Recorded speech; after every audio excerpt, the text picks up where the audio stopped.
Meeting for the Town of Pelham Council for Monday, December 3rd, 2012 to order. We will begin with an invocation led by Councillor Durley, followed by the singing of the national anthem led by our clerk, Ms. Bizzato. All rise.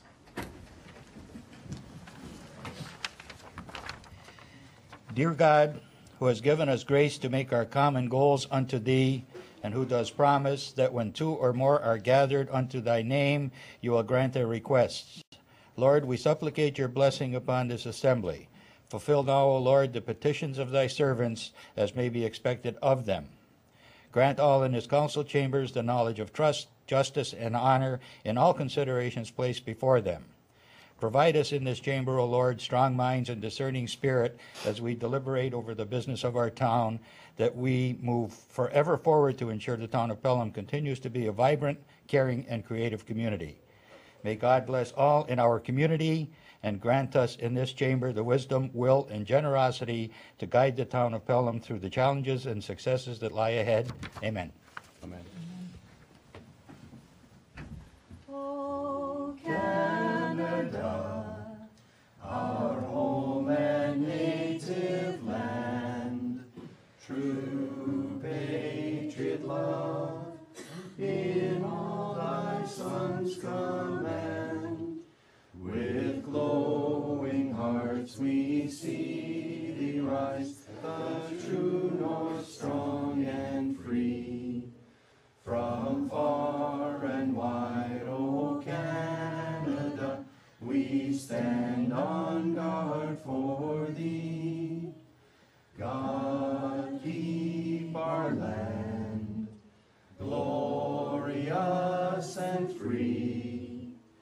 O Canada, we stand on guard for thee. O Canada, we stand on guard for thee. Thank you very much, Ms. Bizzato, Councillor Durley. Thank you all. I do want to acknowledge that Councillor Acursi and Councillor Papp aren't here this evening. Councillor Papp is ill, and Councillor Acursi is away in Toronto. His son is receiving an award, 40 under 40 for the best lawyer in Canada, I believe. So it's a wonderful time for the Acursi family, and we wish his son many successes. The next item is approval of the agenda. And I wonder, well, here it is. It has been moved by Councillor Ribbiak, seconded by Councillor King, that the agenda for the December 3rd, 2012 regular meeting of council be adopted. We do have an amendment here that under section 15.2.2, applications for approval and zoning bylaw amendments and revisions to draft plan approval, residents at Lookout, the former village of Chestnut Ridge. And we'll consider that part of the adoption of the agenda. The clerk, can you just explain a little, please?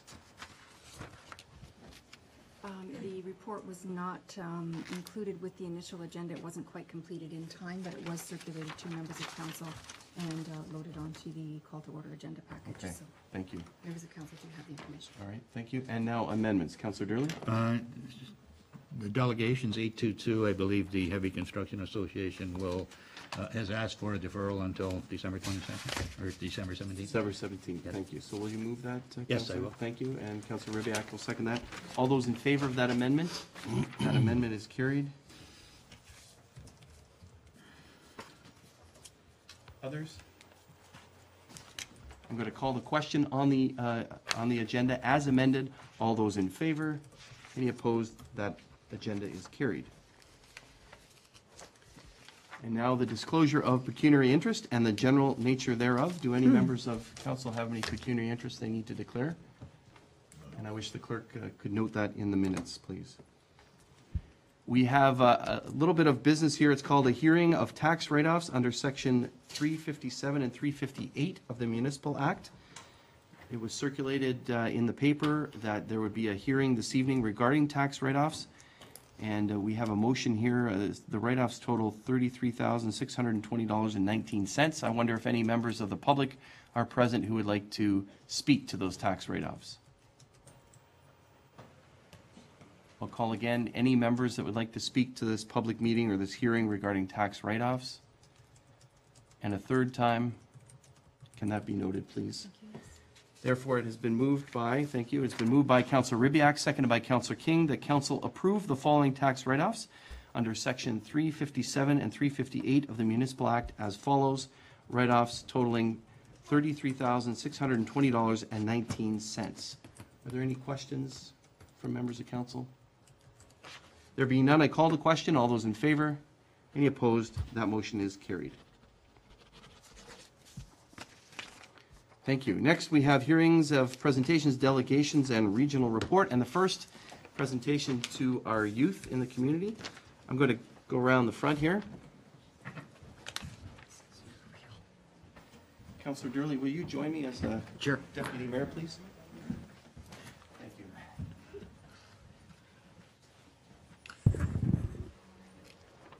So as I mentioned before, thank you, John. As I mentioned before, our council meeting, to those here, we have every year we do a Christmas card contest. Here's the card there, John. A Christmas card, holiday card contest. This year's theme was spreading holiday cheer. And we invited members of our community, students in our community, to put beautiful artwork together to symbolize that spreading holiday cheer. These are all of the youth coming forward with their beautiful, beautiful drawings, beautiful sketches of what that means to them. Out of that, we had a small committee, including members of the media, Sarah and Wayne Campbell, assisted in picking the top 12 that we thought best represented the spirit of Christmas and spreading the holiday cheer. Those 12 are on these green pieces of artwork here. They're displayed, and they've been in the chamber now for a couple of weeks, and they are also beautifully displayed in our holiday Christmas card, both on the cover, on the back, and inside.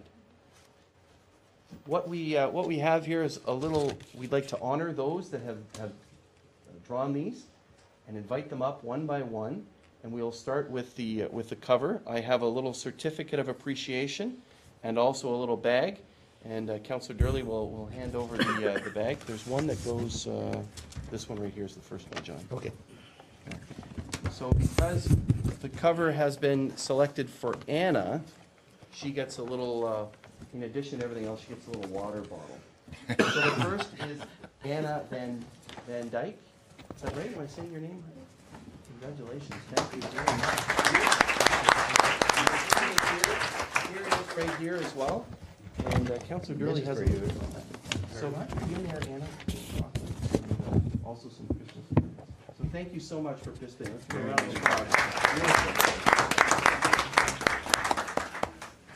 Next, we have Olivia Van Vliet.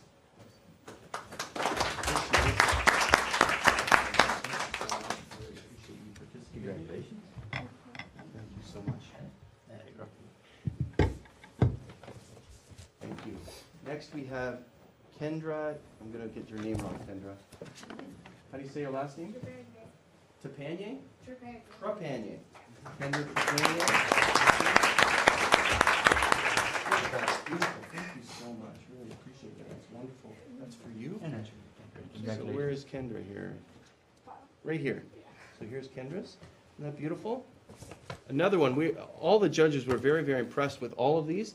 This one, the detail is amazing. This is Andrea Barlow. Where's Andrea? There she is. Here, it's also here. It's just beautiful. Excellent work. Congratulations. Thank you so much. Congratulations. And here's one with a Christmas tree in it, down here, but also here it's Samantha Jaguar.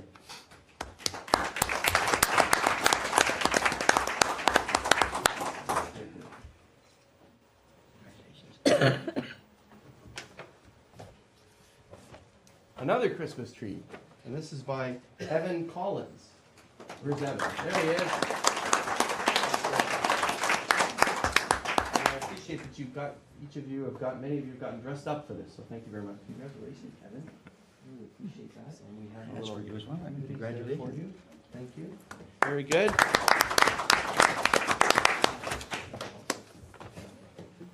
Logan Freeze? Is that how you say it? How do you say the last name, Logan?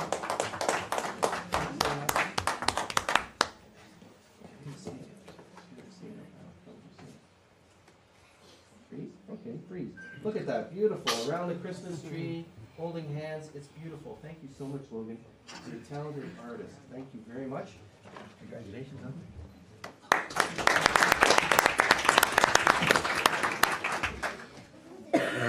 Grace Sodke. All right, Grace.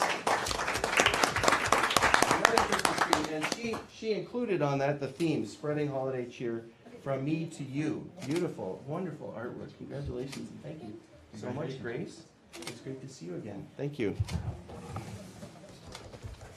Now this one is, yeah, let's give her a round. There we go. Round of applause. Great, thank you. The next one is Julian Cavalry, sorry.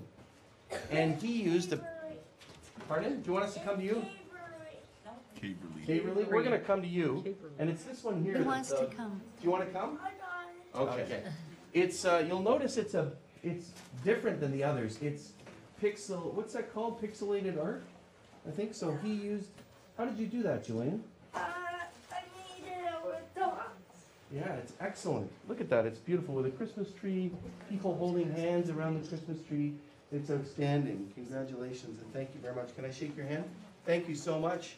We have this certificate for you with the image on it and also this here. Congratulations, bud. I'll just put that right there. How's that? Okay. All right, thank you so much. Really appreciate it.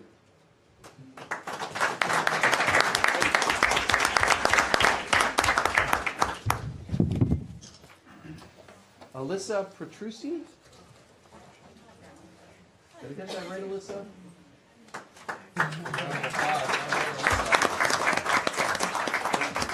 Very, very colorful. Look at that. Wonderful. All the balls here in the Canada flag and everything. Thank you very much. Thank you. Appreciate it. Congratulations, Lisa. Thank you. Now we were looking for Abby. Abby Phelan. Is Abby here?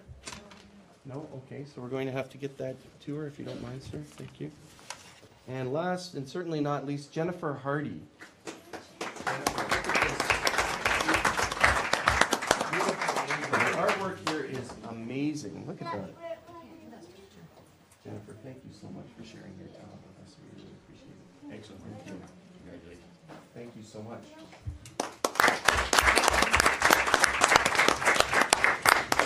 So thank you very much, John. Those Christmas cards will be distributed through our community to volunteers, businesses, those kind of things. And so we certainly appreciate your involvement in this and sharing your talent. And as I mentioned, each of the youth that participated and were selected as the dozen have in their packets Christmas cards that they can share with family and friends.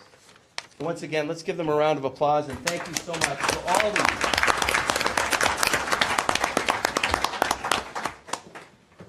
Now, you don't have to stay for the whole meeting unless you want to, but you're more than welcome to. But thank you so much for coming this evening. Thank you.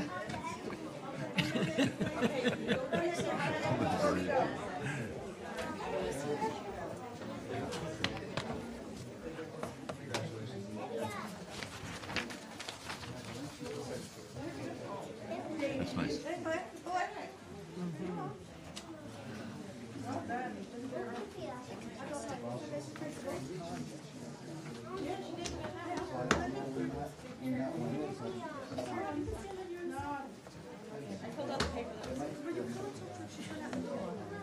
Let's take a little break as they exit. Thank you, everybody, for coming.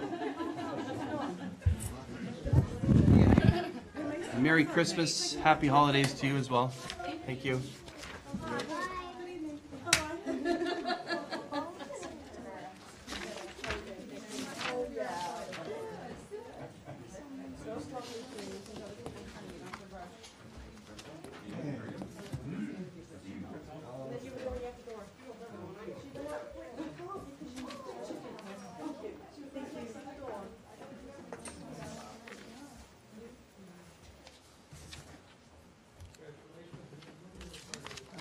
Wake up.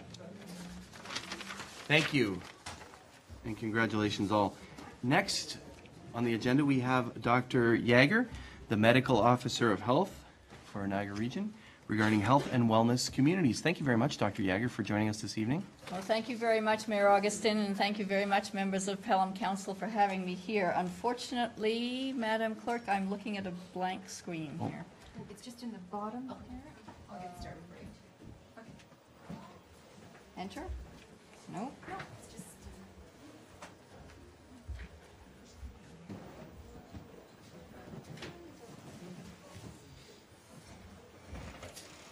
I can talk without pictures. Council does have your presentation.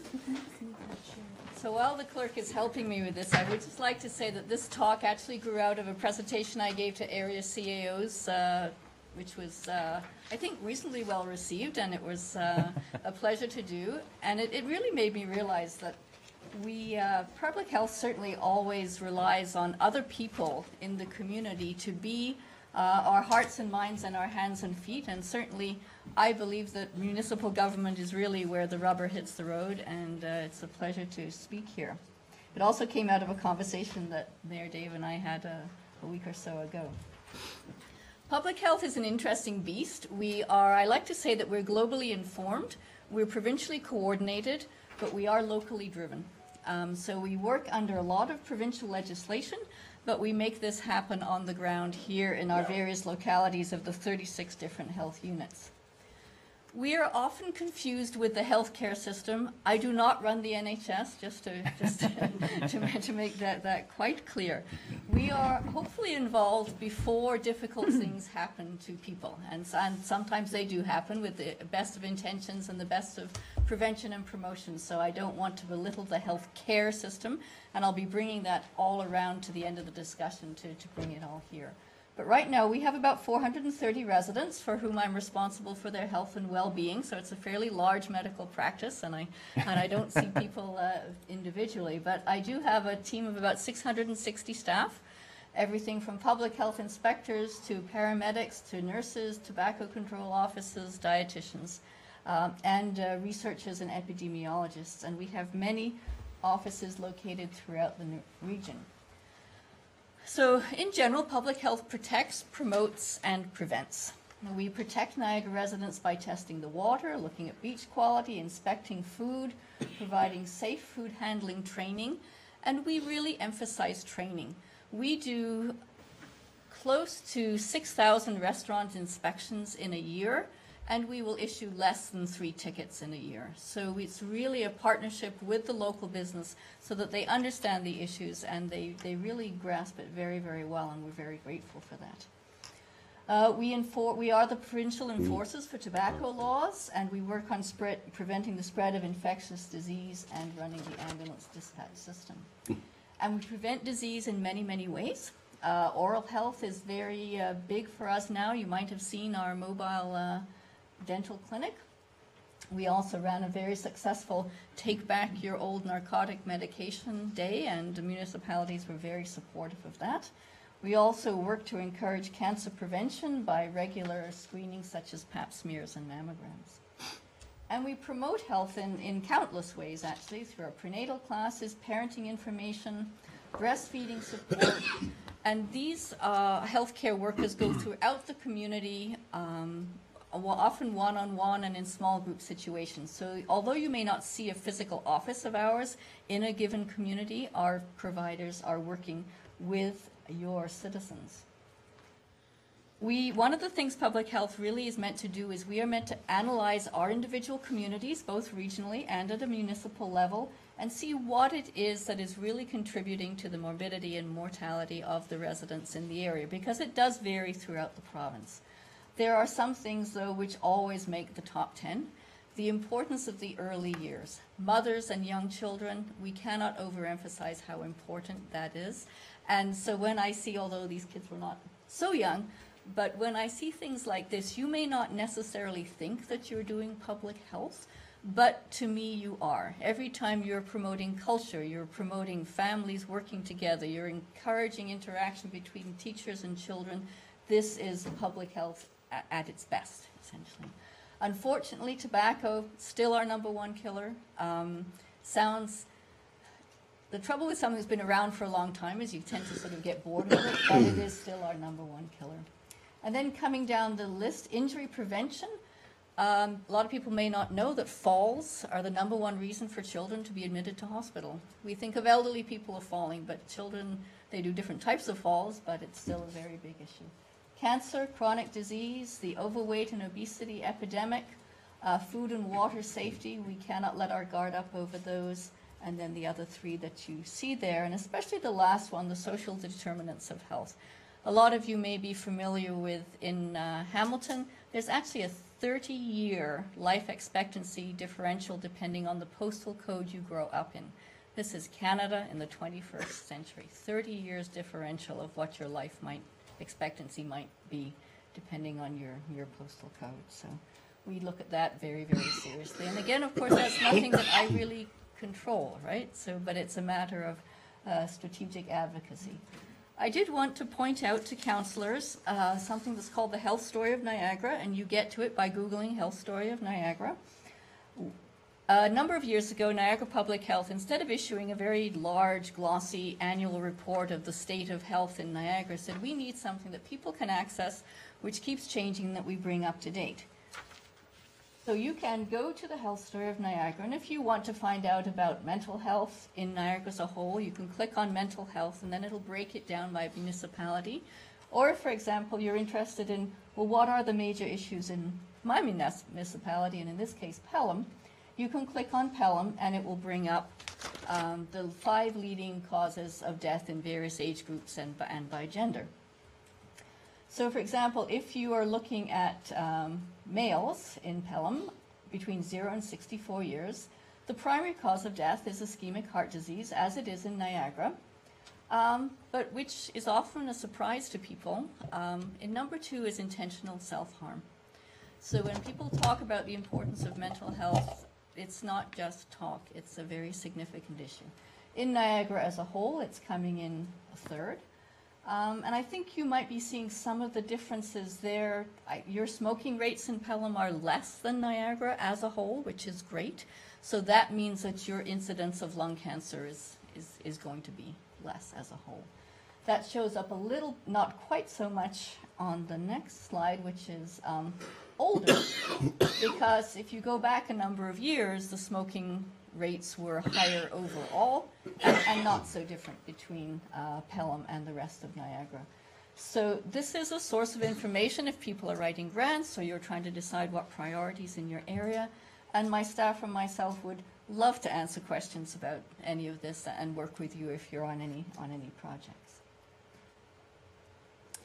So one of the things that I do personally, because my background is as a family doctor. I was a family doctor in Niagara for a long time, 25 years probably. And I'm working with the LHIN. I've been sitting with the LHIN on working towards their strategic plan on some provincial tables. And I think it's no secret that the health minister and the LHIN are recognizing that it's not all about hospitals. In fact, it's not largely about hospitals. That what we really need to do is work on prevention, promotion, and the importance of primary care. Because our major killers coming up now are obesity, diabetes, and chronic diseases in general. So we have started working on the concept of something we're calling a polyclinic. It has a number of different names in different areas. But the idea is that, first of all, there's no wrong door for a patient to enter. That wherever they enter, they will have seamless access to the things that they need, as close to home as possible for the things that they need. And it recognizes the importance of all the other things that really make your life good. What you can buy in your grocery store, what your parks are like. Whether if you're old, if you can get foot care for your sore feet, or if somebody will sweep your walk so you can get out of your house without falling down. These are all very, very important. And in public health, we're realizing that we need to work more closely with our primary care colleagues to deliver some of the prevention activities that we want to see. So at the end of the day, people sort of say, oh yes, well, who's going to fund it? In theory, well, not in theory, if you look worldwide, this is actually a cheaper model than the current healthcare model that we are working under. It certainly involves the support of municipalities, community services, the ministry, the LIN, public health, and it really involves starting with finding out what it is the community needs and wants, and then looking at what is the best way to deliver those services. So when I was talking to Mayor Dave, I said, if you think of it, that there's a situation out there which involves what people eat, how they exercise, where they live, and then sometimes things go wrong and they need to see primary care.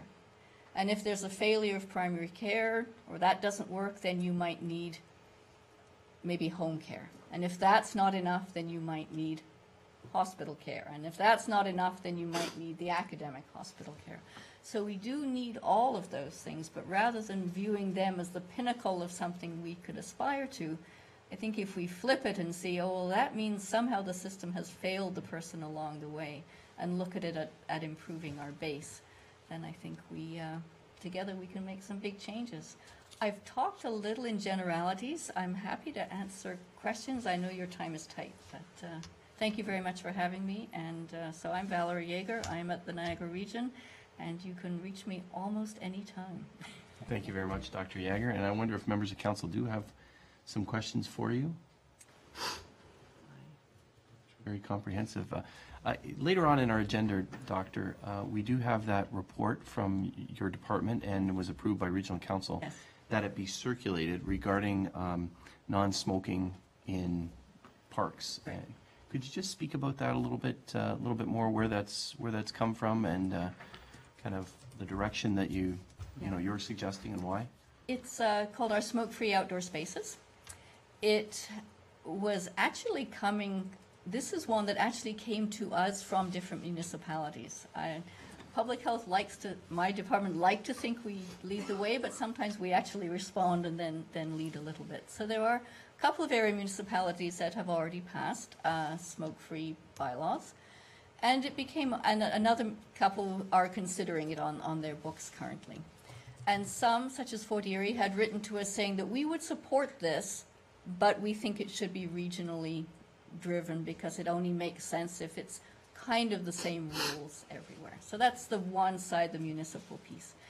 At the same time, we see more and more from the evidence that there is no safe level of secondhand smoke. So as much as one may think that we're in the great outdoors, if we actually measure the carcinogens, we can actually measure them at the soccer pitch, sort of a couple of people past you. So we wanted to focus mostly on areas where, and the people who are most susceptible to these are children and people who are exercising, also pregnant women and the elderly. So part of that focus is we wanted to focus on outdoor areas where children were likely to be and where they were going to be exercising, or people were going to be there. So that's one of the focuses on parks. We recognize that it is and also we know that our smoking rates in Niagara have stagnated. They haven't budged down at all. So that's a third piece.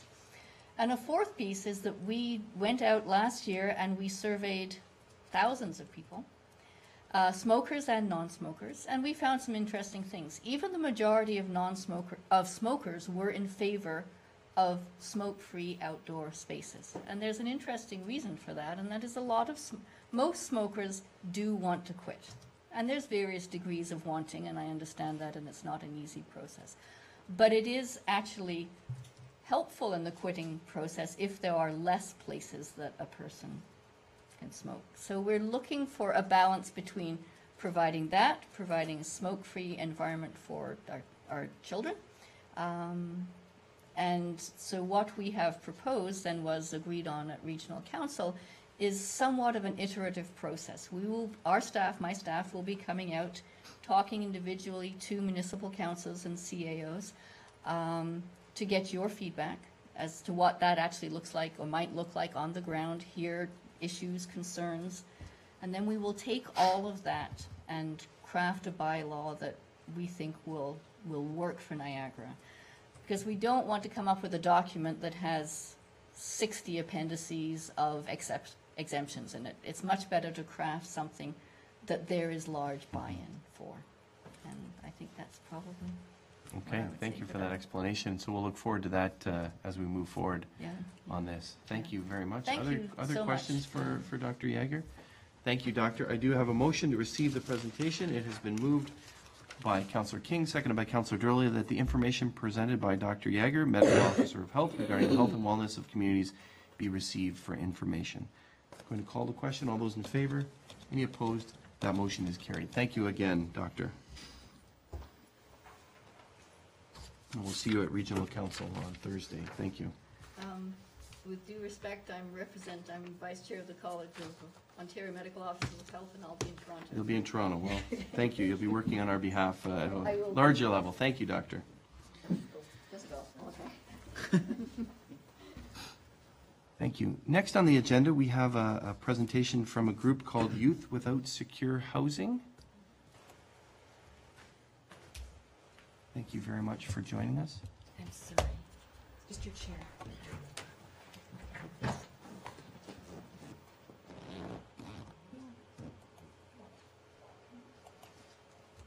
Oh, thank you. Good evening, Mayor Dave, if I may call you that. Sure, thank you. And councillors, and thank you very much for the opportunity to bring our information to your council about Youth Without Secure Housing. We are a regional committee. I don't know whether you've heard of us before, but we have been in operation for about 5 years now. And a little bit about the background. What we want to do is, Can you also introduce yourselves? Oh, I'm We sorry, don't have that information. I I'm sorry. apologize. my name is Patricia Waters, and this is Donna Pree. And we are actually members of Canadian Federation of University Women. You probably wonder what we have to do with Youth Without Secure Housing, but you'll find out. Anyway, we are members of the committee Youth Without Secure Housing. And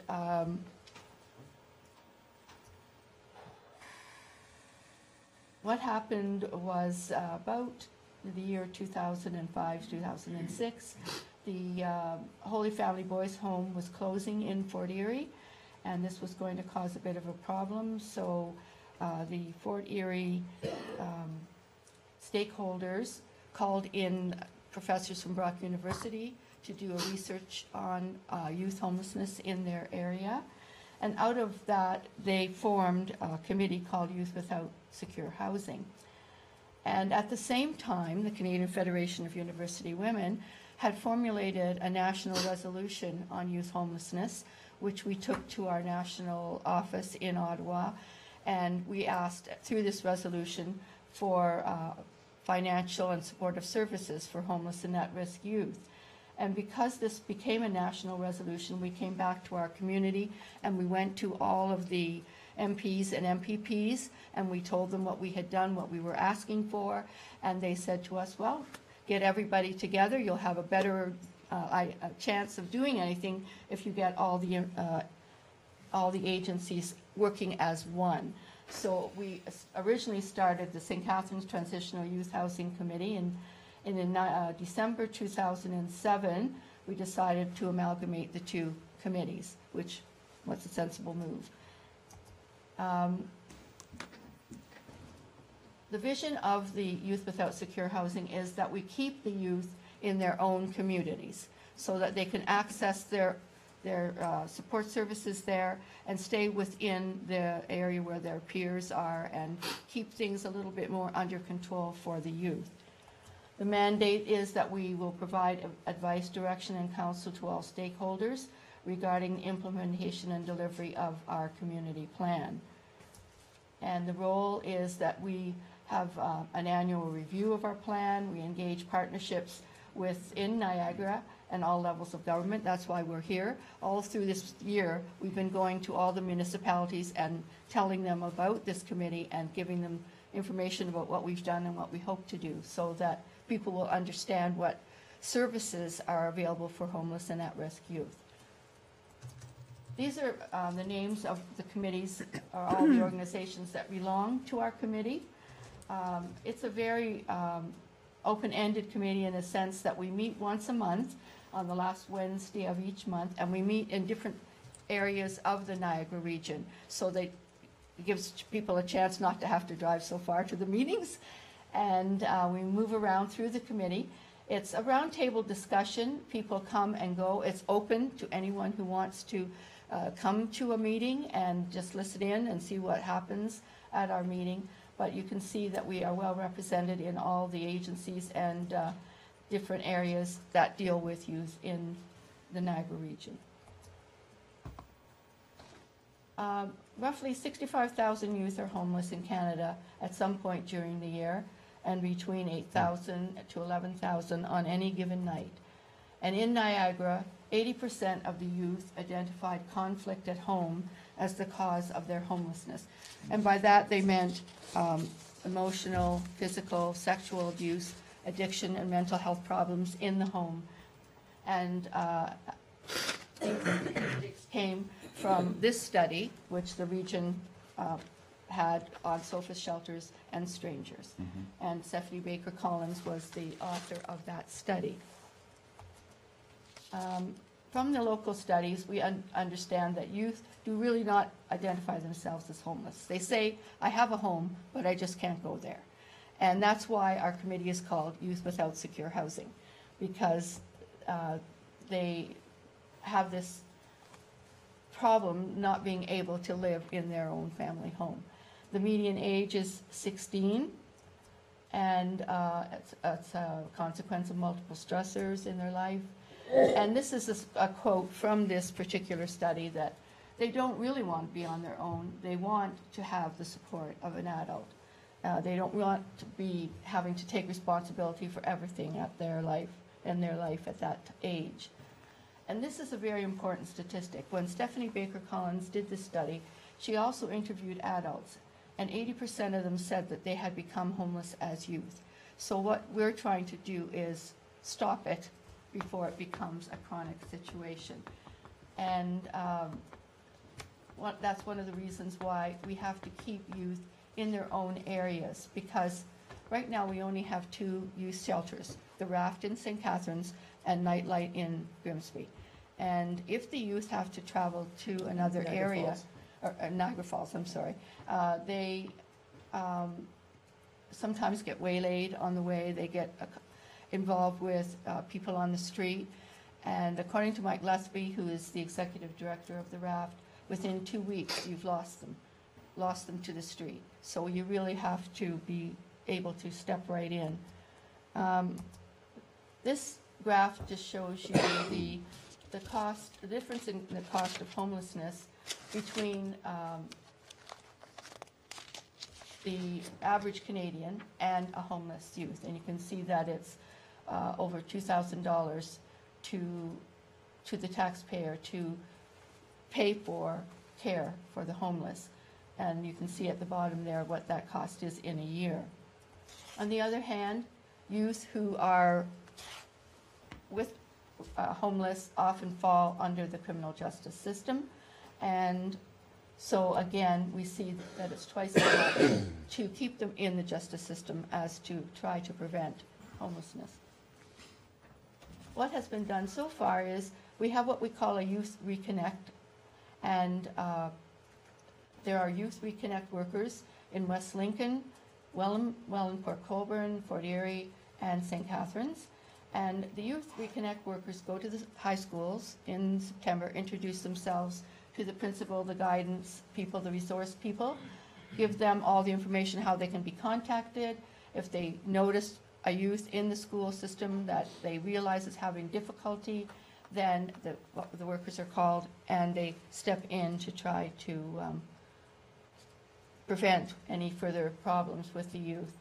And of course, we have the 2 studies that we've been involved with, and the Fort Erie one. And in progress, we're working towards transitional housing. Right now, the youth can stay in the shelters for 30 days, then they have to leave, and then they're back on the street again if there isn't the next step.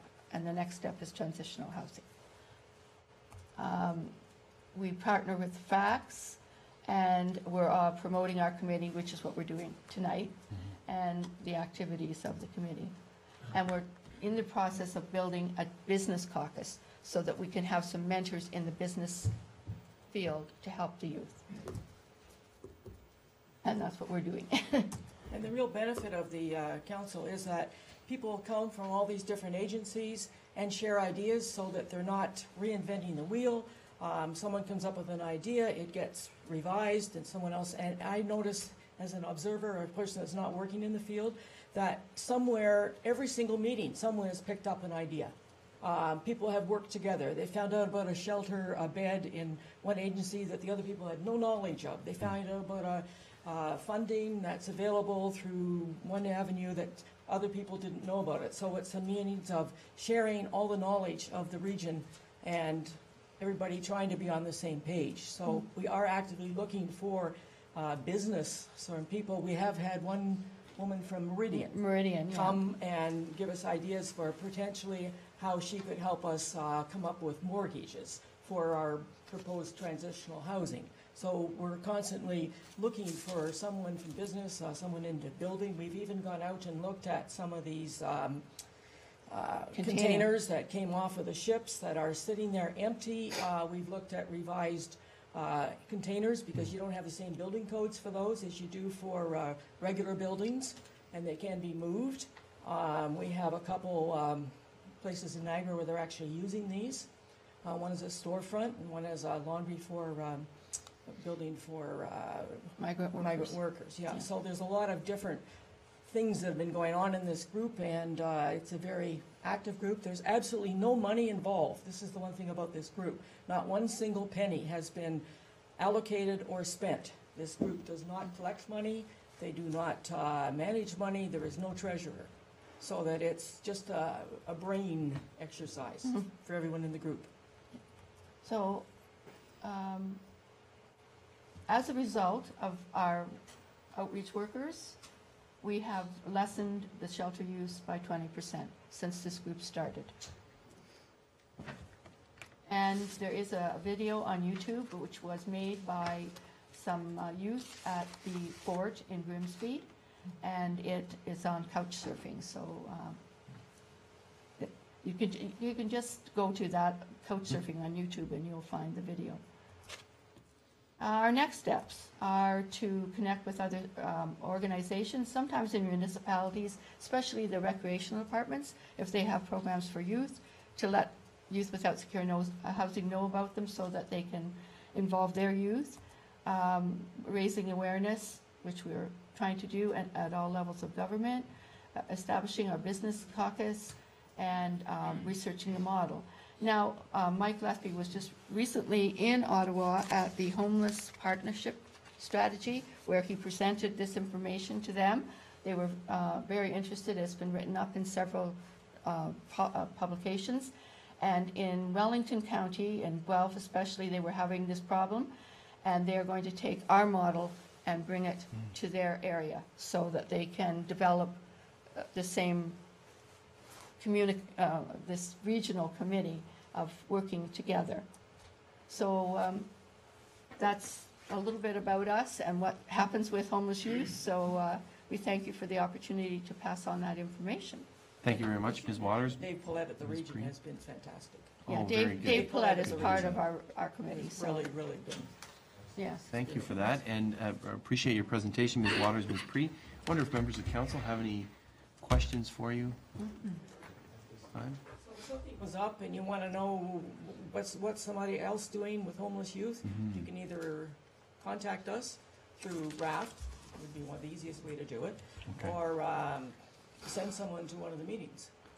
Because like the Smithville has just opened a drop-in center, and they provide after-school homework help and things like this to help get the kids off the street. Okay.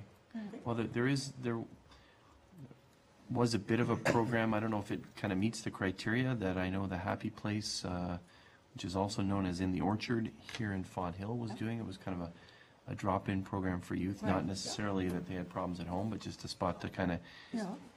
hang Well, out, or that's they good. weren't homeless or whatever, but just Yeah. to hang out. Well, this area, the region, I didn't mention this earlier, but we have that unique problem of being an urban-rural region. And so it makes it a little bit more difficult to reach some of the youth, especially in the rural areas, because they're not as visible, they're not on the streets, they're So that's why the Connect workers are now sort of positioned in more of the rural areas. Oh, good. Are you linked in with sort of some of the group homes at all, or no, for youth? Not at this point. Well, the reason I ask is on Saturday we had our food drive here, and my son and I volunteered, and we welcomed people to help us on our route. And one of the individuals that helped us was with a group home from Mutual Support Services. They have an office here in Pelham. He indicated that the home that he's in has some room, etc. So it might be a lead for you to at least touch base with them. Yeah, And we that's can right. perhaps That's the sort of thing we- pass that along. So it's called Mutual Support, or Mutual Support Services, Okay. and it's in Fenwick. Yep. And they manage a few homes. There might be some interaction, and it could work together Yeah. with Raft and. We have a very big distribution list that our minutes and our agendas and all the information that we have go out to. Not everybody comes to all the meetings because people just can't go to meetings all the Right. time. But we also have a lot of MPs and MPPs on our list, and they constantly get our information. So getting more people, even if they can't come all the time, to know what's happening in the region, that's the main thing. And I think if we all work together, then it's going to be more successful. It's been successful so far, so That's we, great to see the 20% Yeah. drop. Thank you Yeah. very much. Thank you very much. Thank Ms. you. Ms. Waters and Ms. Pree. And so I have a motion moved by Councillor King, seconded by Councillor Durley, that the information presented regarding youth without secure housing be received for information. Any other comments or questions? There being none, I call the question. All those in favor? All those opposed? None. Motion is carried. Thank you again for your presentation, and keep up the great work. Thank you. Now we have a delegation, and it's regarding the 2012 Audit Service Plan. Mr. McDade and Ms. Kraus are here. Please, if you could join us at the podium. It's good to see you again.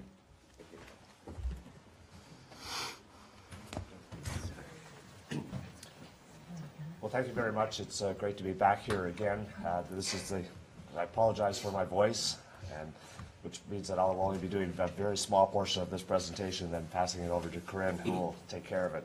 Thank you.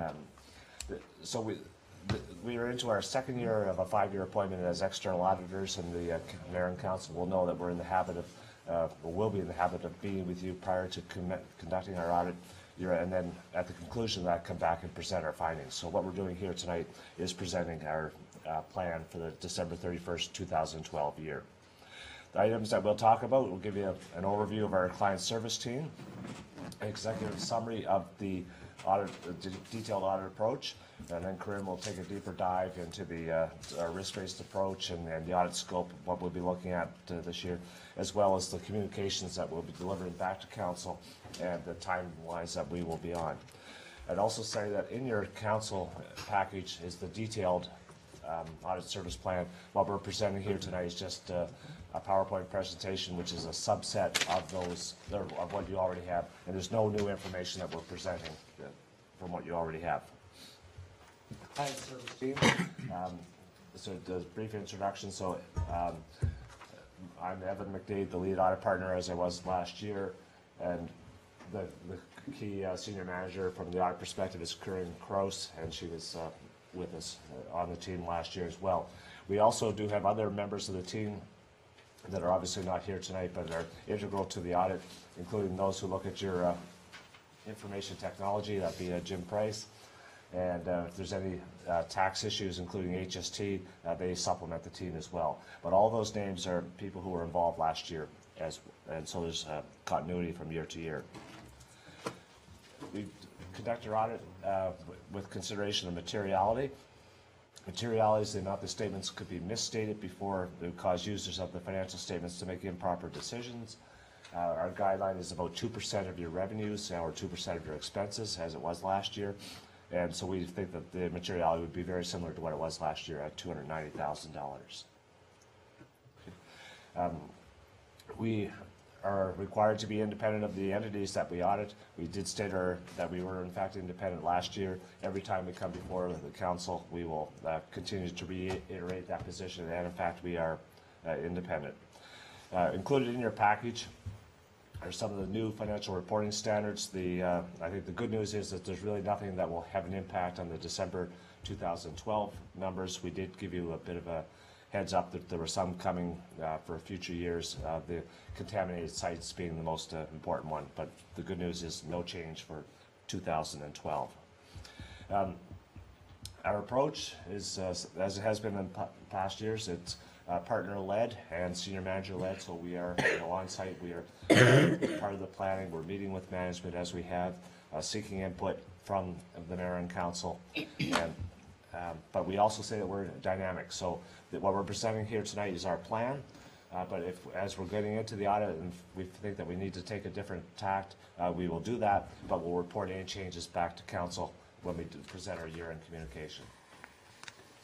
My voice is just about done, so I better pass it over to Corinne. Part of our approach involves evaluating the controls that you have in place in your organization. So we look at the design of the controls, but also how they're implemented in the system. In some cases, if we wish to rely on the controls, we'll do additional testing to make sure that they're operating effectively throughout the year that we're relying on. Our approach also relies in some cases on the work of some experts, like those on the slide. We'll use our internal specialists, like our IT specialists, to look at your systems. We'll use our commodity tax specialists to ensure that your HST looks appropriate. We'll also rely on your lawyers to assess any legal contingencies or claims. There's a few slides here on areas of focus.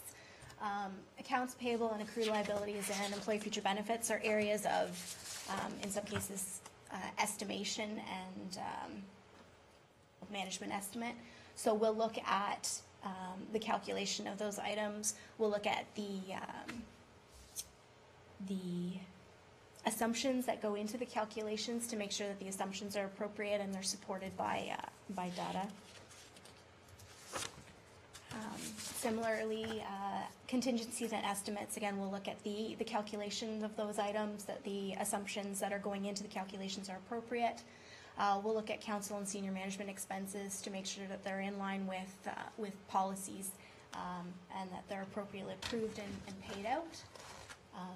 Payroll expenses, obviously that's a very large chunk of your expenditure base, so we'll look in detail at the payroll expenditures, tracing through from initiation to payout to make sure that it's all in line with expectation.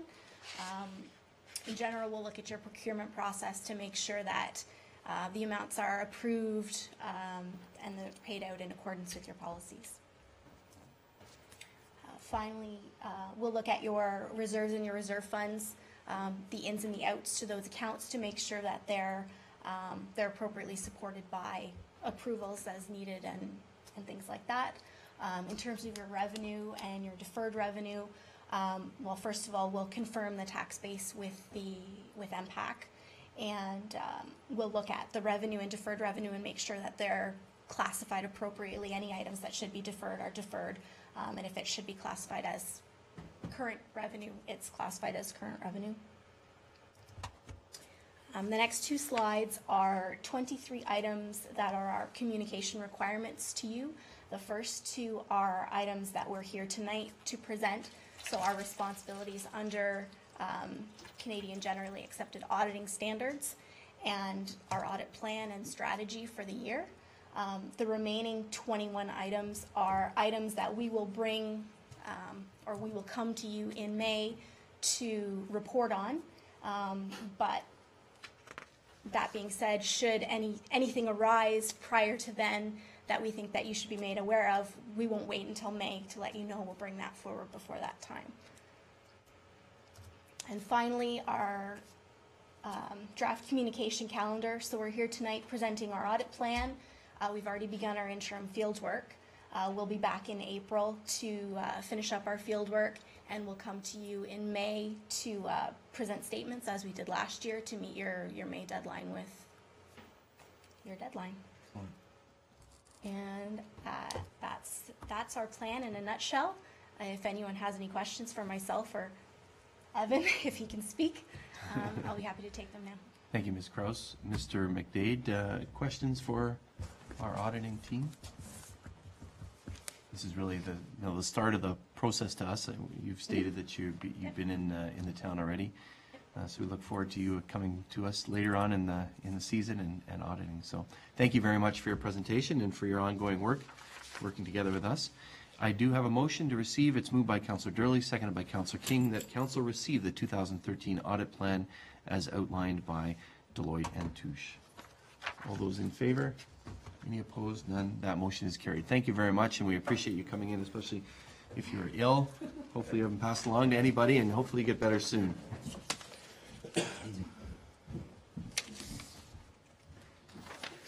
As mentioned, we do not have that presentation from the Heavy Construction Association. Thank you again. But we do have a report from Regional Councillor Brian Beatty. And we also have a paper copy of your report. Thank you, Councillor. Mr. Mayor, members of council and staff, this report is for the material that's coming up to this Thursday's council meeting. In a report, there was an individual from West Lincoln who made a presentation with regard to the location of a wind turbine in that community. We decided at the last round, when we went to four-year term of council, to have an election of chairs or co-chairs and vice chairs midway through, so they ran for a two-year term, and then there was elections for all four standing committees. Councillor Augustine was elected as co-chair, and Councillor Barrick as co-chair for the remaining term for corporate services. Received a report and correspondence with respect to the Provincial Offences Act Court candidate site facility evaluation matrix as that moves forward. Directed staff to implement councillor remuneration effective December 1st, 2012 to November 30th, 2013. And if I read that report correctly, Mr. Mayor, that was to implement a 2% cost of living increase. Am I correct? Yes. Option C. It was we had an interesting debate there, Councillor. And you'll see that if you look in the minutes, my motion was lost, which was a 0 for next year. But it was proposed, I think it was by Councillor Maves, that it'd be a 2% increase for next year, and then it go back to that Citizens Committee from 2003, right, which is the increase on the increase, the CPI, right, plus the cost of living. Increase as well. Right. So we'll see what happens at Regional Council. I thought perhaps there would be some discussion in terms of at Council with regard to that matter. For Council's information, the Council froze compensation for the last 2 years of this term of Council. And the Citizen Committee that was formulated this term, while there wasn't necessarily satisfaction with a number of their proposals, they too were talking about the 2% cost of living style increase. Thank you. Okay. We authorized an encroachment agreement for property involving concrete steps and a sidewalk on Regional Road number 48, that's Niagara Street, in the city of St. Catharines. We authorized the issuance of debentures to Infrastructure Ontario for the city of Niagara Falls in excess of $2 million, that's for their museum, and the city of Welland in excess of $5 million, that's for their Flatwater Centre. Received and amended a report on the removal of tax capping and directed the regional chair to communicate our position to the Minister of Finance as well as other government parties. For the Integrated Community Planning Committee, we received a presentation and a report on the regional policy plan. That's number 2, recommending it was simply a housekeeping amendment to the Niagara Gateway Economic Zone and Centre policies, and that was then referred to the staff for the preparation of the final report on that matter. Also received a presentation with respect to regional policy plan, this time number 6, to establish policies to support the Welland Canal Cultural Heritage Landscape, and referred that matter again to staff for preparation of a final report. In this committee, the group selected Chair Hodson, the current chair, and Vice Chair Valpatti, first term for Councillor Valpatti from Niagara Falls for the remaining term of council. Received a presentation and endorsed a report with proposed revisions on comments related to the provincial policy statement review. City of Port Colborne has followed the town of Pelham in terms of getting the approval of their new plan. Received and amended a report on the code of conduct for members of council. And received a report, but I don't believe acted with regard to the Integrity Commissioner. I had to absent myself for a funeral at that part of the meeting. Public Health and Social Services Committee received a presentation on cardiac safe communities. Niagara being somewhat of a leader in the province in this regard. Directed the letter be sent to the province recommending that 911 responders provide direct communication on CPR. In general cases, they asked them if they an option that they could decline. And what we do in Niagara is, in fact, they're directed to commence the CPR process and be guided through that. Public Works Committee received a presentation and a petition regarding noise abatement on Glen Ridge Avenue in St. Catharines. Oh, sorry, skipped the one. Selected co-chair Councillor Greenwood from Niagara Falls, aligned to the Public Health Department, and myself aligned to the Community Service Department for the remaining term of council. You were being humble. Congratulations No, the on your selection. eyeglasses slipped a little. And to you, sir, as well. Thank you. Received a third quarter report on development activities within the region, and received a report in support of future special events recycling program, as well as an organics collection pilot, pending the budget, which we'll get to in a second. Approved the tender for the Deque Falls Water Treatment Plant building addition, as well as the filter rehabilitation. That is in excess of $6 million. Received a report and approved the official plan amendment number 99 to the City of Niagara Falls for the Garner South secondary plan. Received a report and approved the proposed scoring and evaluation criteria for the upcoming Burgoyne Bridge replacement in St. Catharines for the contractor pre-qualification. Approved a speed limit reduction on a section of Canberra Road in the Township of Wainfleet, and endorsed the 2012 update with regard to Niagara's transportation strategy. And also for Burgoyne Bridge, received a report on the provincial and federal funding agreements for the replacement. And in this case, this committee selected Chair Reethy, who has been the current chair of the committee, and Vice Chair Caslin for the remaining term of council. As I mentioned, council meets this Thursday, and probably one of the bigger items is we've come to the end quite early with regard to our budget process, thanks to the leadership of the chair of the committee, Mayor Augustine. And we're looking at a 1.97% increase, which is slightly below inflation. The 5-year average for the region's tax increase has been approximately 1/2 of the CPI increase for those 5 years. And it's a case where, along with that, we were able to, after considerable discussion and debate, also come out with a 10-year balanced capital forecast in terms of the direction for the future. And there is a tool available that you may or may not know about, where you can actually go online now, and it's a visualization tool where you can actually see what projects are planned over the next 10 years in which communities, and the sequence of those projects. So it's quite informative. So hopefully that discussion will go forward. What's always been great for the last number of years in getting the budget early in terms of December is that we're first out of the block with regard to construction tenders. I've been very fortunate in the past in terms of, first of all, getting tenders that are completed, getting completed on time, but in many cases, because of the high competition during this recession, at rates far lower than estimated budgetary amounts. So hopefully that will continue again this year, once approved by council. Thank you very much, Councillor, for your report. Again, congratulations to you for being selected as co-chair again. Tremendous work that you undertake on the Community Services Department. And I wonder if members of council have any questions for Councillor Beatty. Councillor Hurley? Not this time. I'll get the figure for Councillor Drury. He's going to be asking that about the budget. Yeah, about the budget. That's right. I think there was something, the tax capping issue I think will be interesting for this council. There are some properties involved in the tax capping issue, and I know it keeps decreasing. It was supposed to take, I think, over 3 years, and Councillor Durley would know this better than others, and our treasurer. It's supposed to take 3 years, and I think it's been, I don't know, 13 or something like that. So well, hopefully that capping will come off quickly. Mr. Mayor, I might have a number for Councillor Durley, or one of the numbers he wants. Am I correct in saying that the tax increase of 1.97 is a $25 amount on the average household assessment? That's correct. That's the estimate. So thank you for that. No questions? Thank you very much, Councillor Beatty. We appreciate your report and your ongoing work. Good. Congratulations. See you Thursday. Thank you. Take care. See you Thursday.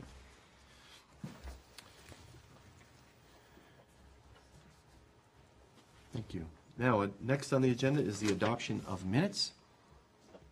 It has been moved by Councillor Clark, seconded by Councillor King, that the minutes of the following council meeting be adopted as printed, circulated, and read. 1, regular council, C31, 2012, that being the meeting of November 19th, 2012, and also a special council meeting on November 26th, 2012. Are there any errors or omissions in those minutes? There being none, I call the question. All those in favor? Any opposed? That motion is carried. Thank you. The next item is consent agenda items for separate consideration.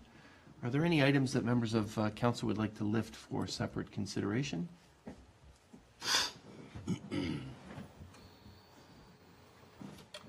none. It has been moved by Councillor Durley, seconded by Councillor King, that the following consent agenda items be received and approved. 10.1, the minutes of the Policy and Priorities Committee of November 19th, 2012, and the recommendations listed on the recommendation sheet. The minutes of the Committee of the Whole meeting of November 26th, 2012, special meeting, and the recommendations contained therein. And information correspondence items received for information to November 28th, 2012, and there are 13. The first is from the Ministry of Finance regarding the Ontario Municipal Partnership Fund funding allocation. The second and third are Communities in Bloom Committee minutes of September 19th and October 17th. The fourth is the Pelham Active Transportation Committee minutes of October 16th.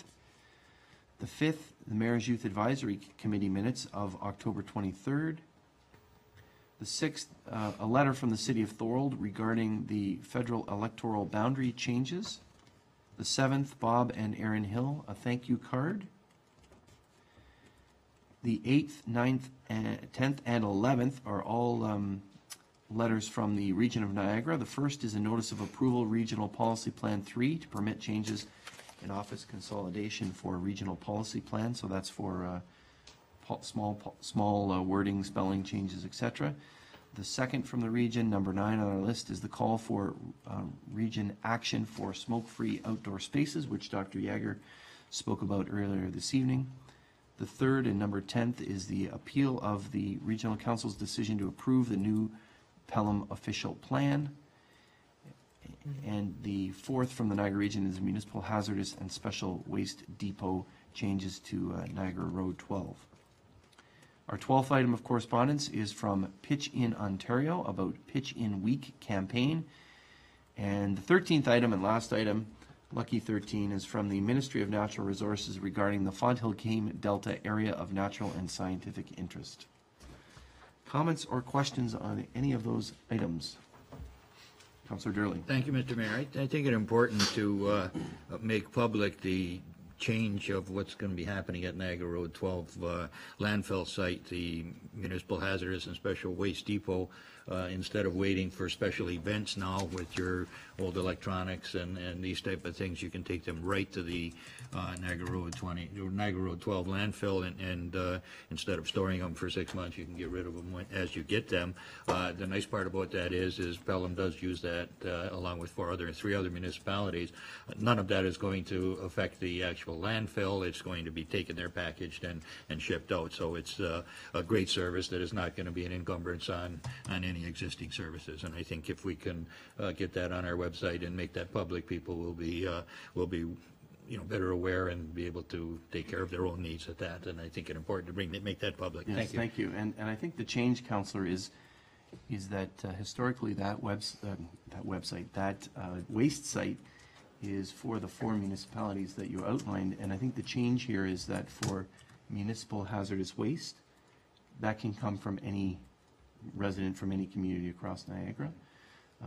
But I think the change is that, or the waste element won't change, so it'll still be only those municipalities of Pelham, West Lincoln, Grimsby, and Lincoln that can take actual waste to that facility. So thank you for raising it.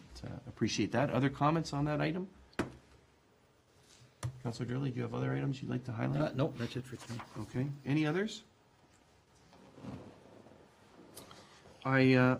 I'd like to comment very briefly on the capital budget. This does include changes to the capital budget, and we did receive an update from our treasurer on that. We did earmark some funding in the capital budget and we look forward to those reports coming back to us. But on behalf of council, I do want to say, well, once we approve this, this will mean that the staff can go out and start tendering on those capital works projects. The largest components of that are first, in no particular order, revitalization of downtown Fenwick, and that's a $2.1 million expenditure, and as I understand, it's similar to Fawn Hill's revitalization, and it will be Fenwick's revitalization in their 160th anniversary year. The idea is to make it more pedestrian-friendly, to bury those hydro lines, and also to enhance the historic flagpole. Also, council approved and the construction of a skateboard park. This is really, I think we look at this as matching funds. And we heard about the group from E.L. Crosley that's put together an application to the Aviva Fund, searching for $150,000 for a skateboard park. And really we look at this as a commitment to match those funds, and there's still some work to do in terms of location and things. And I appreciate the efforts of Ms. Van Ravensway in that. And on behalf of council, I would certainly encourage all to vote online. The voting has started today. I need to vote before the day is over on that. And it's called the Reel Skate Park in memory of Isaac Reel. And as I mentioned, it's a movement that started at Crosley. This is in the semifinals, and voting will carry this application hopefully to the finals, and then the finals are judged by the application itself. So this is a way to get it to the finals. So perhaps maybe we can include on our website a link to the Aviva fund page so that folks can go to our Town of Pelham website, www.pelham.ca, and vote on the Aviva fund should they wish, and we hope they do. Also in the capital budget is funding for a new fire station number 3 in North Pelham. We've earmarked $1.3 million. And this is really replacing what has been a temporary facility, which was supposed to be a temporary facility, has been there for 12 or 13 years as well. And that will come back to council for information. Of course, we have something on our committee of the whole agenda later about that. Also in the budget is our ongoing commitment to make the town more walkable and active. Since 2006, we've added roughly 9 kilometers of sidewalks and trails in our community, and this budget adds even more. We certainly appreciate the efforts of the Pelham Active Transportation Committee and staff. We're always thinking about ways to add sidewalks. So we're going to be adding a new sidewalk on the west side of Pelham Street from Port Robinson Road to Pancake in front of Glen A. Green School.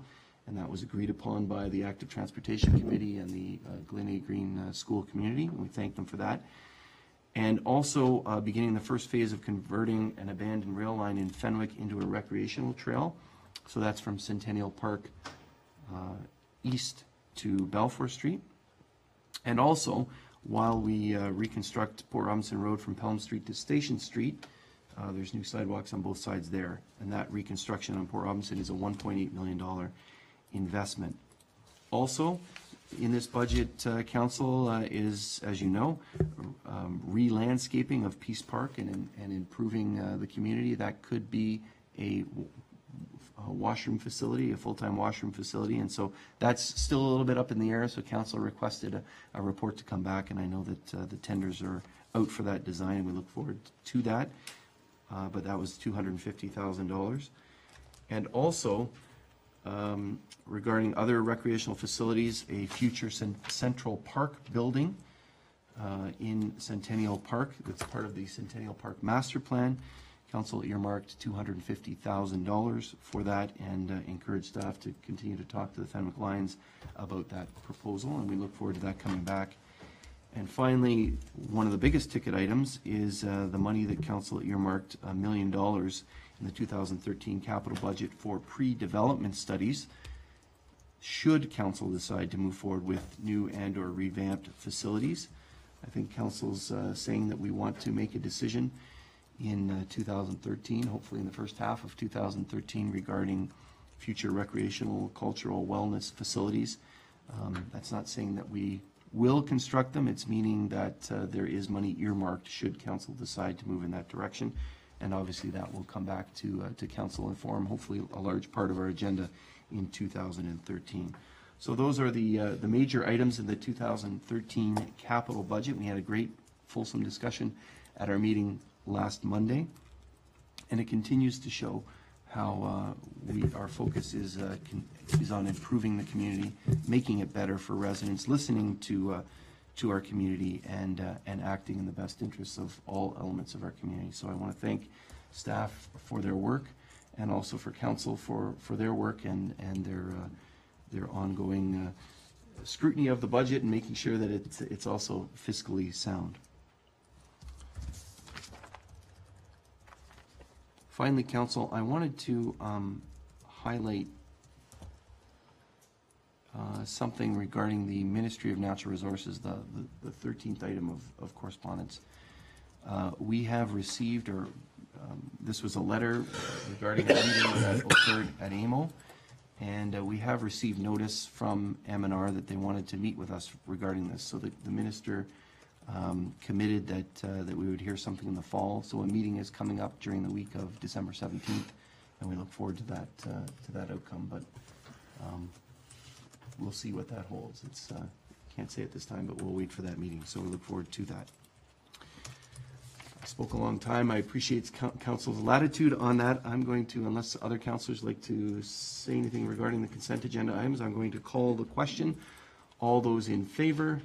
Any opposed? None. That motion is carried. Thank you very much. Thank you.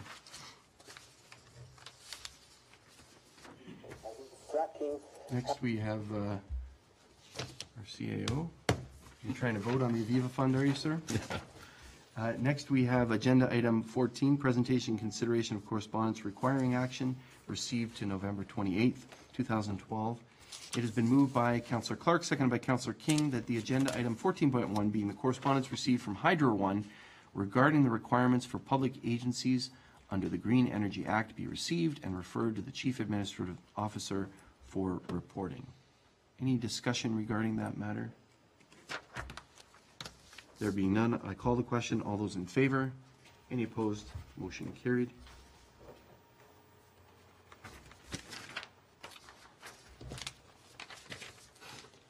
Thank you. The next item has been moved by, thank you, Councillor Clark, seconded by Councillor King, that agenda item 14.2, being correspondence received from Joan McCurdy-Myers, Bob Garner, Marg Van Veldhuizen, John and Sheila Anderson regarding accessible parking on Pelham Street, be received and referred to the Chief Administrative Officer for consideration during the development of a sidewalk patio policy. Any discussion regarding this? Council, I wonder, some of these letters make reference to a particular business, a financial institution, and I know that I'm not sure that they would have received this correspondence. I think some of the correspondence indicates that there's concern that their parking is not accessible, and I wonder if we wanted to also amend this to forward the correspondence to them and encourage them to take action on their site or not. Councillor King? If I may, Mr. Mayor, the financial institution in question has been surveying their customers. So they are aware, but I agree that they probably should receive the correspondence. Okay, so can we forward it to them as well as a minimum? Would you make that amendment, Councillor? Councillor King? I'm sorry? Would you make that amendment that we forwarded also the I will. pertinent correspondence to the CIBC Bank? Yes. Okay. Is there a seconder for that? I'll second it. Councillor Durley?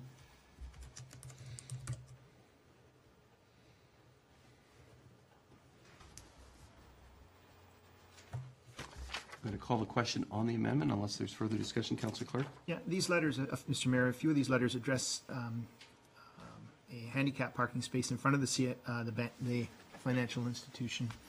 I thought we dealt with this once before, and we were going to put a handicap space in there.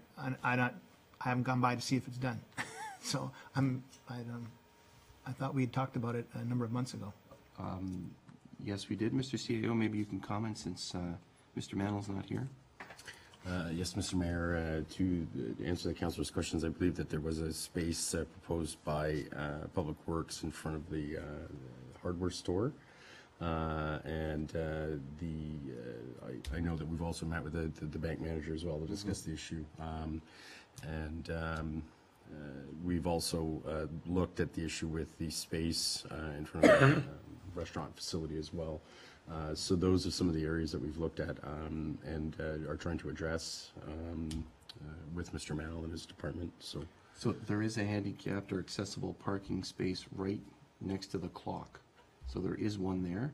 Oh, there is one And- right there, yeah, okay. and that's been there since the revitalization. Yeah.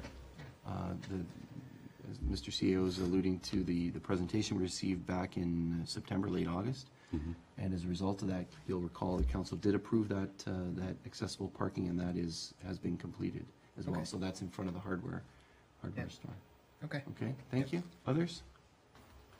So this is to the amendment to send the pertinent correspondence to the CIBC, local CIBC. Way to call the question on the amendment. All those in favor? Any opposed? That amendment is carried. And now to the main motion as amended. Any further discussion? There being none, I call the question on those in favor. Any opposed? That motion is carried as amended. Thank you.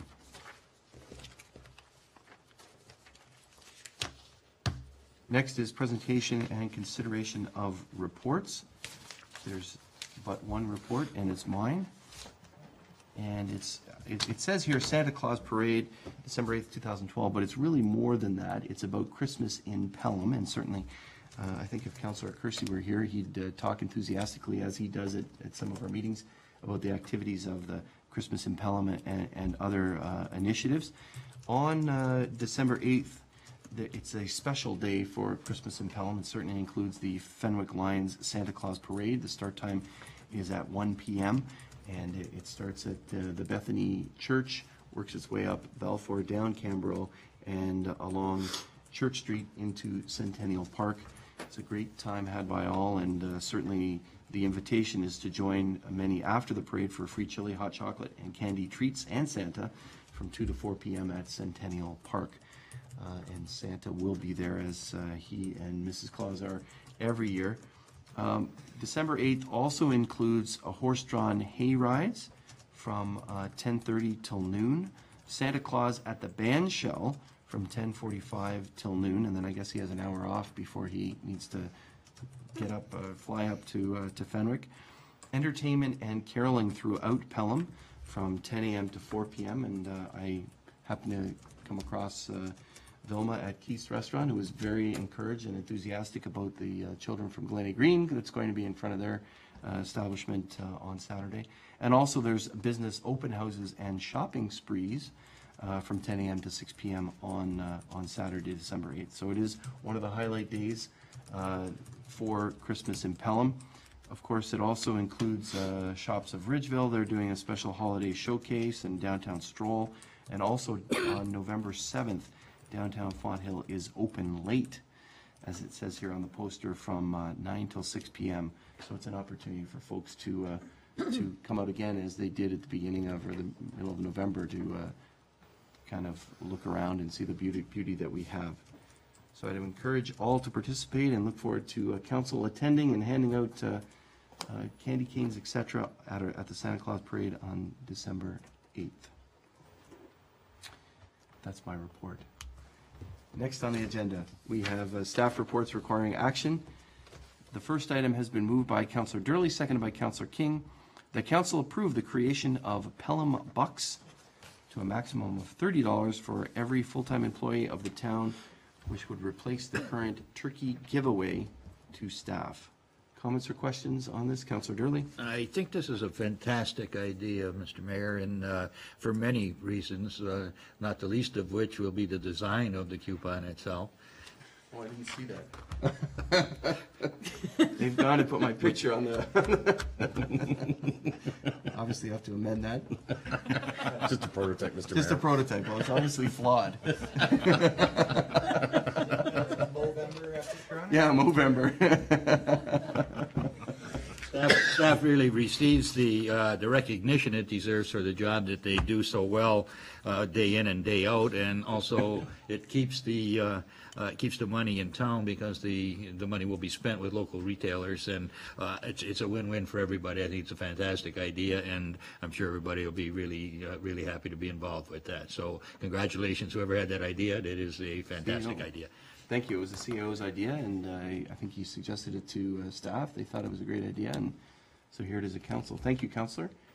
Others? Do we have to have an amendment that you don't include my picture on that? I'm going to call the question. All those in favor? Any opposed? That motion is carried. Thank you very much. The next item is something that we added, 15.2.2. And it has been moved by Councillor King, seconded by Councillor Durley, that Council receive this report regarding the official plan and zoning bylaw amendment application AM 0512 and the red line revisions to the approved draft plan of subdivision application 26T19-02005 for the residences at Lookout, formerly the Village of Chestnut Ridge, Phase 2 subdivisions parts, lots 2 and 3, and part of the closed road allowance between lots 2 and 3, concession 7, Town of Pelham, and that the residences of Lookout red line revisions to the draft plan of subdivision be approved in accordance with the provisions of the Planning Act, RSO 1990 as amended, and regulations thereunder, subject to the conditions approved to this report as attachment number 1. And that all parties be advised of Council's decision on this application in accordance with provincial regulations, and that the mayor be authorized to endorse the draft plan as approved 20 days after notice of Council's decision has been given, provided that no appeals against the decision have been registered, and that the applicant be advised of the town's draft approval of the subdivision plan will lapse 3 years from the date of draft approval unless the extension of the approval period is granted by Town Council.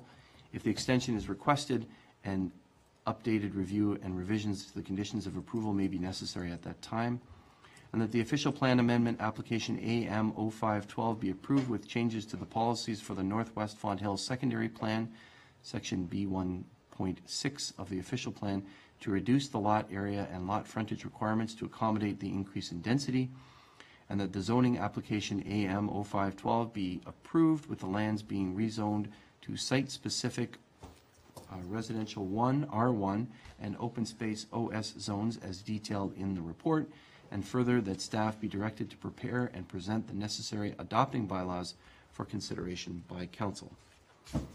Comments or questions on the motion?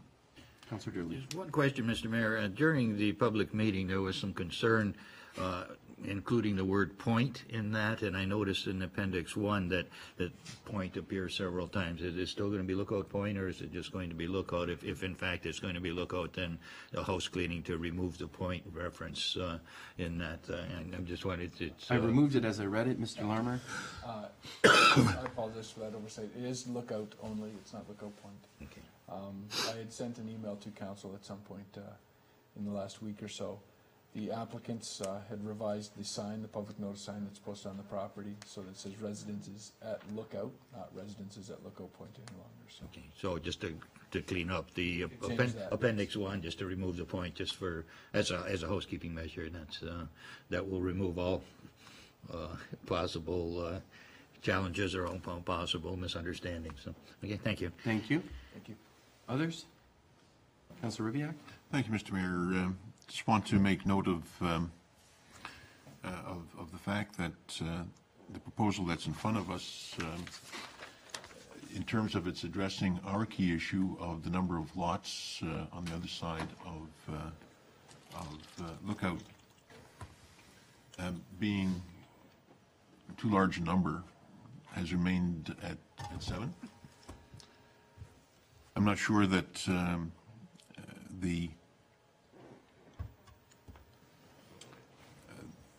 the action taken by the developer around agreeing to a minimum housing size actually addresses the issue that we had. So I just want to point that out, Mr. Mayor. I'm not entirely happy with what's in front of us here, and I think that's probably going to influence my position on accepting this. Thank you. Mr. Larmer, can you just outline,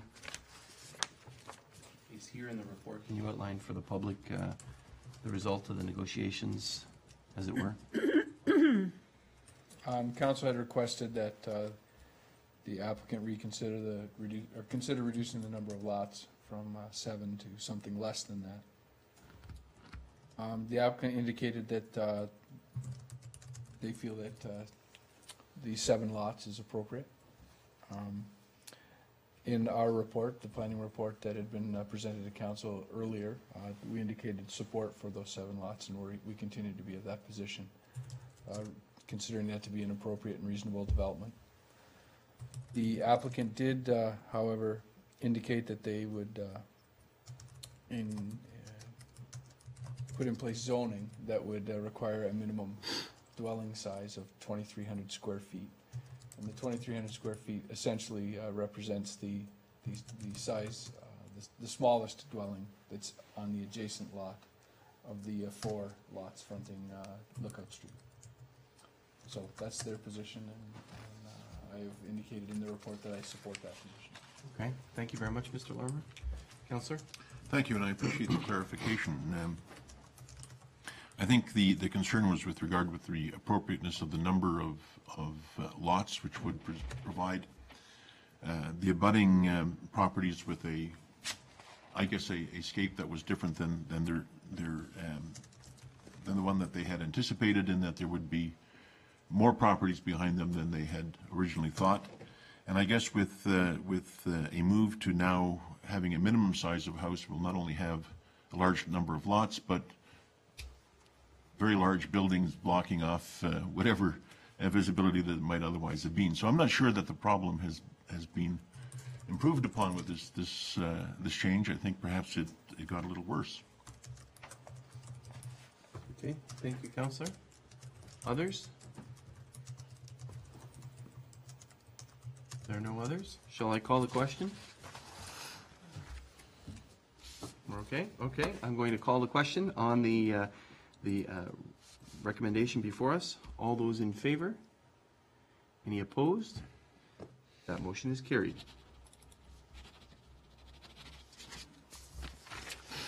Thank you.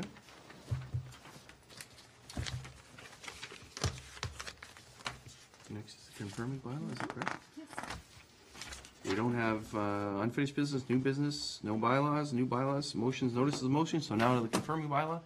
It has been moved by Councillor Ribbiak, seconded by Councillor King, that leave now be given to introduce the following bylaw and dispense with the reading of the bylaw, being a bylaw to adopt, ratify, and confirm the actions of council at its meeting held on the 3rd day of December 2012. All those in favor? Any opposed? That motion is carried. It's moved by Councillor Ribbiak, seconded by Councillor King, that the following bylaw have been considered first time be numbered as follows. Bylaw 3,317, 2012, be now considered a second and third time and passed, and the mayor and clerk do sign and seal the same, any rule of council to the contrary notwithstanding. All those in favor? Any opposed? That motion is carried. It has been moved by Councillor Clark, second by Councillor King, that this regular meeting of council be adjourned until the next regular meeting scheduled for Monday, December 17th, 2012, unless sooner called by the mayor. All those in favor? Any opposed? That motion is carried. This meeting is adjourned. We'll take a 5-minute break when we start Committee of the Whole. Thank you.